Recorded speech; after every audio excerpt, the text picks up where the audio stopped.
This is question number 15 जो class 11th NCERT S block से लिया गया। इस क्वेश्चन में हमसे क्या पूछा गया है कि हमें कंपेयर करनी है सॉल्युबिलिटी और थर्मल स्टेबिलिटी एल्कली मेटल्स और अल्कलाइन अर्थ मेटल्स के, नाइट्रेट्स की, कार्बोनेट्स की और सल्फेट्स की।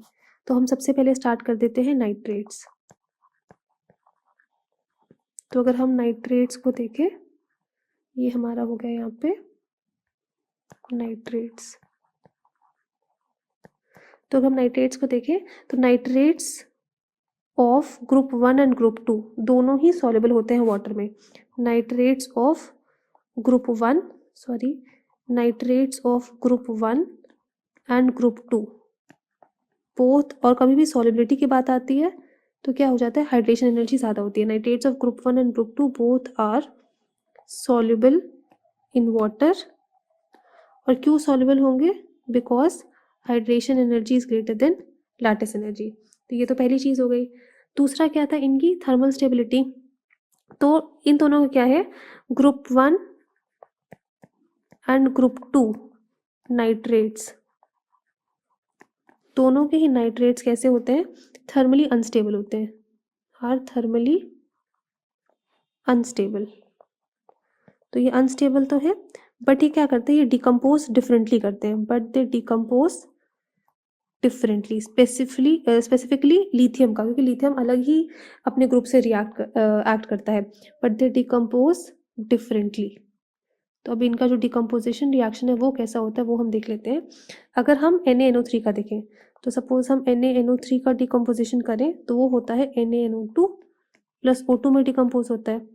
और अगर हम देख लें सपोज KNO3 भी ऐसे ही करेगा, बट अगर हम LiNO3 देख लें, सपोज हम देख लेते हैं यहाँ पे, अगर हम यहाँ पे डिकम्पोजिशन देखते हैं LiNO3 का, तो Li जो है वो मैग्नीशियम की तरह एक्ट करता है।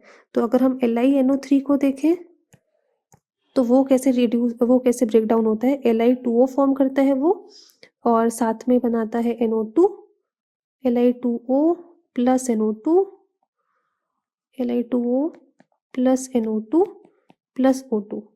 और सिमिलरली अगर हम मैग्नीशियम नाइट्रेट का देखें तो वो भी Li की तरह ही काम करता है, बेसिकली लिथियम मैग्नीशियम की तरह काम करता है। तो वो क्या फॉर्म करता है, वो फॉर्म करता है MgO, और साथ में जो Li फॉर्म करते हैं वही सारी चीज़ें वो भी फॉर्म कर देता है। तो वो सेम प्रोडक्ट्स फॉर्म करता है लिथियम के जैसे। तो ये तो हो गया इनके नाइट्रेट्स का थर्मल स्टेबिलिटी, और इनका थर्मल स्टेबिलिटी हो गई इनकी। नेक्स्ट हमें क्या बात करनी थी, हमें बात करनी है इनके कार्बोनेट्स की। तो हम बी पार्ट देख लेते हैं। बी हमारा है कार्बोनेट्स। तो कार्बोनेट्स में हम क्या देखते हैं, कार्बोनेट्स ऑफ ग्रुप 1। नेक्स्ट हम देखते हैं कार्बोनेट्स ऑफ ग्रुप 1 जो होते हैं are soluble in water. Group carbonates of group 1 are soluble in water except, किसका दिक्कत आता है, Li2CO3 का। सिर्फ लिथियम ही है जो प्रॉब्लम करता है।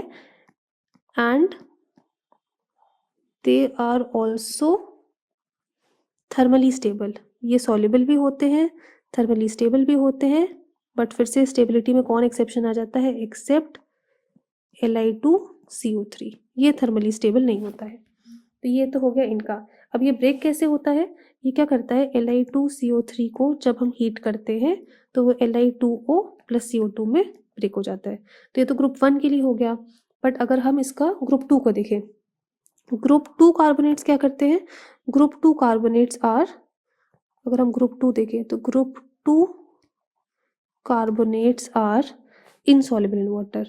अब कोई चीज़ अगर इनसॉल्युबल हो रही है तो इसका मतलब क्या हो जाएगा, उसकी कौन सी एनर्जी ज़्यादा हो जाएगी, लैटिस एनर्जी ज़्यादा हो जाएगी।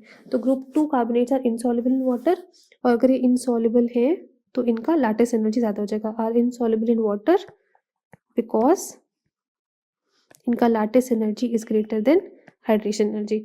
अब अगर इनका लैटिस एनर्जी ज़्यादा है हाइड्रेशन एनर्जी से, तो अब हम इनकी थर्मल स्टेबिलिटी की बात कर लेते हैं।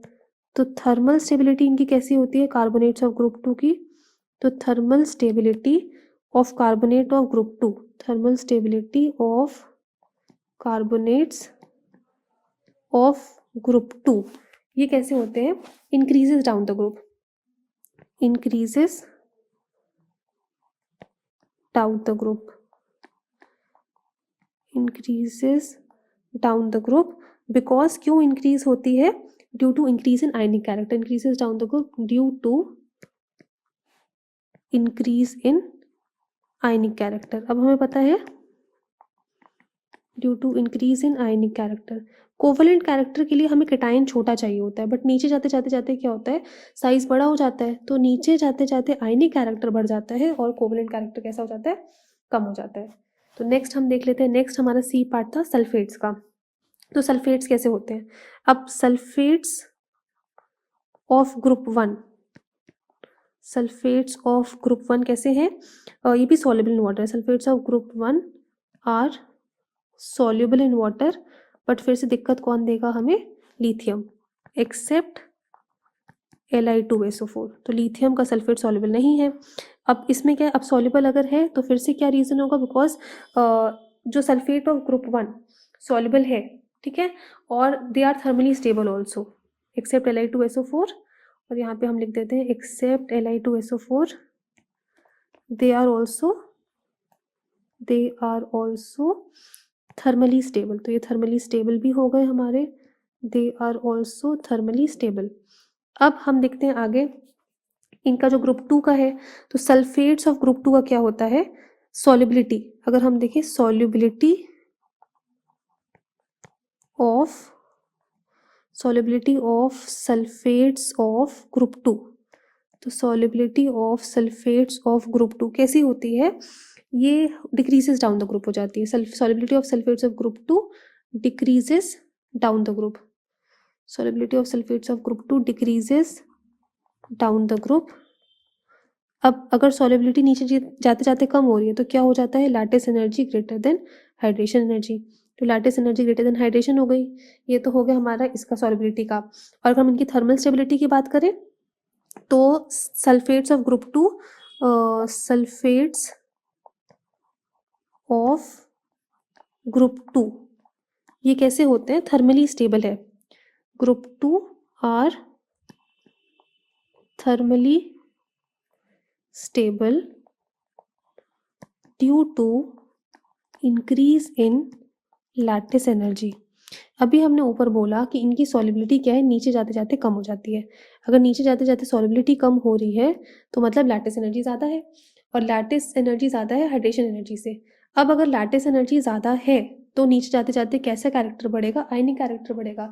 और थर्मल स्टेबिलिटी हमेशा किस पे डिपेंड करती है, thermal stability is directly proportional to ionic character. तो हम यहाँ पे देख लेते हैं थर्मल स्टेबिलिटी, इसको हम स्टेटमेंट को लिख देते हैं, जहाँ पे भी आयनिक कैरेक्टर ज़्यादा होगा वहाँ पे थर्मल स्टेबिलिटी बढ़ेगी, क्योंकि आयनिक वालों को तोड़ना मुश्किल होता है और कोवलेंट वालों को तोड़ना आसान होता है। Thermal stability is directly proportional to ionic character. ये हो गए हमारे इनकी सॉल्युबिलिटी और थर्मल स्टेबिलिटी का कंपैरिजन।